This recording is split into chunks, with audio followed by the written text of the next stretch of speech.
মেয়েটি তার হাজবেন্ডের কাছে এসে বলে, দেখো আমি স্যালারি পেয়েছি। এরপর তার হাজবেন্ডও বলে, আমিও 2500 টাকা স্যালারি পেয়েছি, এই টাকাগুলো তোমার কাছে রেখে দাও। ঠিক তখনই তার অফিসের মালিক যাওয়ার সময় সিকিউরিটি গার্ড সালাম দিলে সে পেছনে ফিরে বলে, আজকে সবাইকে স্যালারি দেওয়া হয়েছে, আপনারা পেয়েছেন তো? তখন মেয়েটি বলে, স্যার আমি 2500 টাকা পেয়েছি, আর সে 2800 টাকা পেয়েছে। যেটা শুনে ভদ্রলোক বেশ অবাক হয়ে বলে, কিন্তু আপনাদের স্যালারি এত কম কেন? তখন সিকিউরিটি গার্ড বলে, স্যার ম্যানেজার প্রতি মাসে আমাদের এইটুকু স্যালারি দিয়ে থাকে। যেটা শুনে ভদ্রলোক ম্যানেজারকে কল দিয়ে সেখানে আসতে বলে, আর একটু পর ম্যানেজার সেখানে আসলে ভদ্রলোক বলে, আপনি ওনাদের কত টাকা স্যালারি দিয়েছেন? তখন ম্যানেজার বলে, স্যার ওনাদের 10,000 টাকা করে স্যালারি দেওয়া হয়েছে।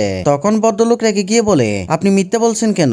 আপনি 2500 টাকা করে স্যালারি দিয়েছেন। যেটা শুনে মেয়েটি ভুল স্বীকার করে বাকি টাকাগুলো বের করে দেয়। এরপর বন্ধুরা কি হয় সেটি দেখার আগে তুমি যদি তোমার মাকে ভালোবেসে থাকো, ভিডিওটা একটি লাইক দিয়ে চ্যানেলটি সাবস্ক্রাইব করো এবং 10+10 সমান কত হয় কমেন্ট করে জানাও। এরপর ভদ্রলোক টাকাগুলো নিয়ে ম্যানেজারকে জব থেকে বরখাস্ত করে। আর এইটা